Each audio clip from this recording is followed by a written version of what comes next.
This image took just under 2 hours to complete, and in this video I'm going to show you all the main steps, starting with a very simple sketch and ending up with a final result. My name is Victor, I work as a concept artist, so let's get started. Okay, let's begin with a warm underpainting. I almost never begin on a pure white canvas because I find it much easier to judge my colors and values against a toned background. Just like in traditional painting, a warm base gives you a nice foundation to build on and helps tie the whole image together later. And for someone who might take away that intimidating feeling of staring at a blank white canvas, even before you start painting, it already feels like you're working inside an environment instead of, building one from nothing, especially if you're using a bit more texture, nothing too crazy, nothing too contrasty, but just enough to maybe create some variation in this underpainting. Now, let's think about the composition. I want to frame the focal point with a few large rocks in the foreground. Then you can place a couple of riders on giant lizards standing on top of those rocks. They're looking out towards something much larger in the distance, which immediately raises questions. So this is what I'm kind of planning to have in the scene. That's where the main subject comes in. I'm starting with a very loose gesture for this giant centipede. Right now, I'm not thinking about details at all. I'm just trying to establish the overall pose, scale, and silhouette. This is pretty much how I begin every environment painting. I keep the sketch extremely rough and focus on the composition first and figuring out the overall geometry of the scene, where the major shapes belong, and how the viewer's eye is going to travel through the image. If you have time, you can also suggest a few textures or architectural details, but those are really secondary. I usually stop sketching as soon as I feel like the composition is clear and I understand what's happening in the scene. If someone just looks at the sketch just for a few seconds, they should already understand the main idea. That's usually a good sign that it's time to move on. The story here is pretty simple. A couple of explorers have stumbled across an enormous insect creature. The contrast in scale between the tiny riders and the massive centipede is what really sells the idea. And later on, I'll show you how you can use lighting and values to exaggerate that scale even more. Now, let's establish the mood and lighting. And if you want to paint just like this, I've put together a complete digital painting mastery program designed specifically for beginners. Instead of jumping from random tutorials and trying to figure out everything out on your own, you will follow a clear, structured path that shows you exactly what to learn and in what order. We'll cover everything from drawing fundamentals, values, color, edges, and so much more. Every lesson builds on the previous one, so you're always making real progress instead of guessing what to practice next. If you ever felt stuck, overwhelmed, or like your paintings aren't improving despite putting in the time, this program was built to solve exactly that. So if you're ready to stop guessing and start painting with confidence, click the link in the description and I'll see you there. I want the light to come from behind the creature, so I'm introducing a soft glow in the background first. At this stage, I'm deliberately keeping the colors fairly muted, so I'm not pushing the contrast and the saturation too much. I'm not chasing vibrant colors yet. Instead, I'm working in a comfortable middle range, so I have plenty of room to push the image later on. It's much easier to kind of like push it further later on in the process than it is to dial everything back after you've gone too far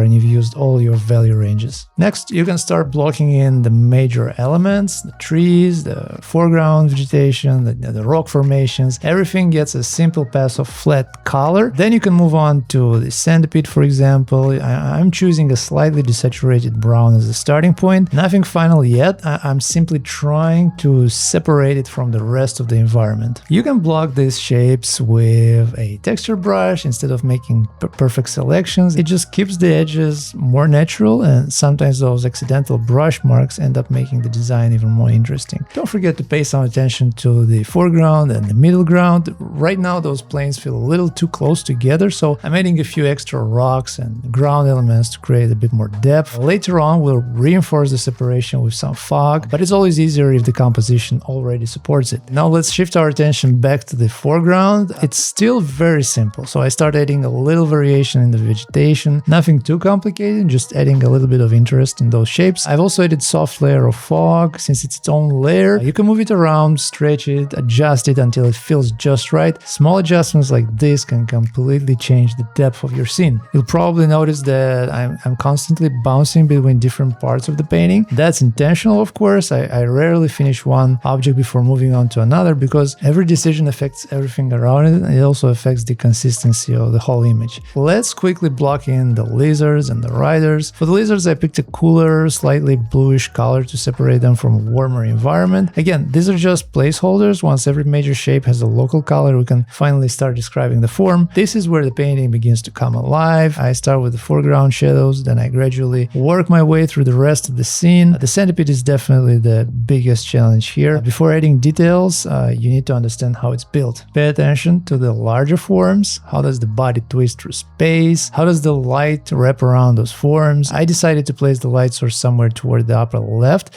It gives me a nice opportunity to create long shadow shapes across the body, and I'm using larger brush strokes for the broad shadow masses. Then you can gradually switch to smaller brushes around the head and other important areas. This is something worth paying attention to. Not every part of your painting deserves the same amount of detail. Try to decide where you want the viewer to spend their time. Usually that's your focal point, of course. Everything else can stay a little simpler. That selective level of detail helps create a much more painterly image. And it also makes the composition much easier to read if you're not overloading everything with details.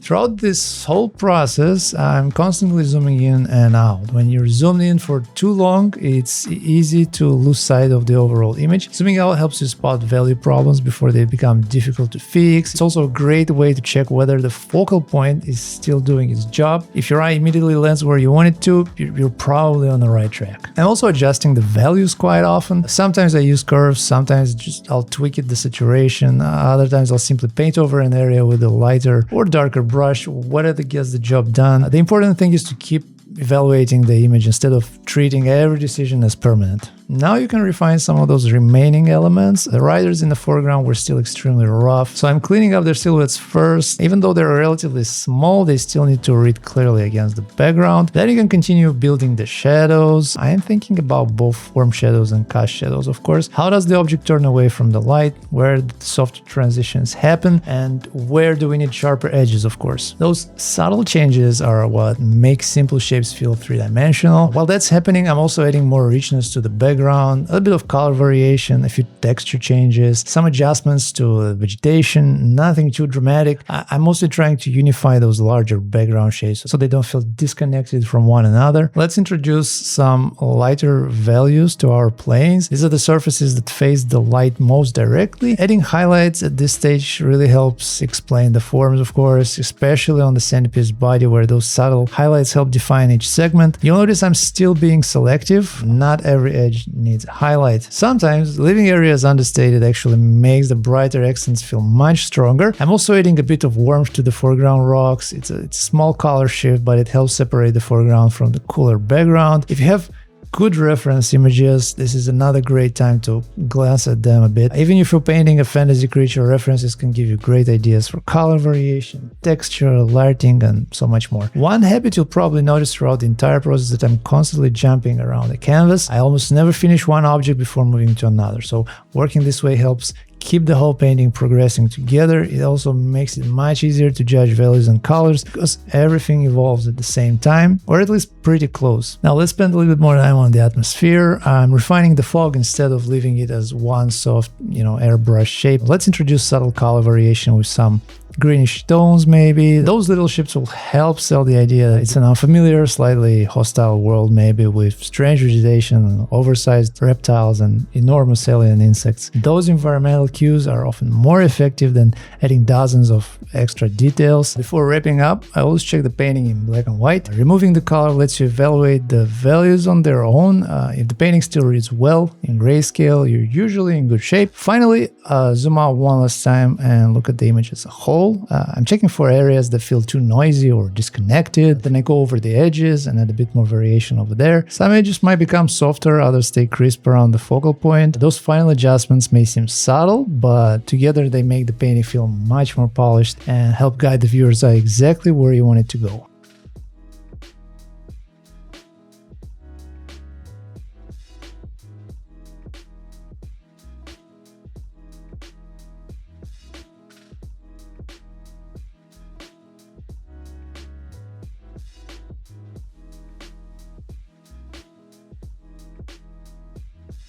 And that's usually the point where I stop. You could easily spend another hour or so adding tiny details, but most of the time those extra changes don't improve the image nearly as much as the earlier decisions. A strong composition, clear values, and believable lighting will always have a greater impact and less rendering. Thank you so much for watching till the end. I hope you enjoyed this video and find it helpful. If you did, please consider liking and subscribing. It helps a ton. Also, don't forget to check out the cool videos on the channel. Thanks again for watching till the end, and I'll see you in the next one.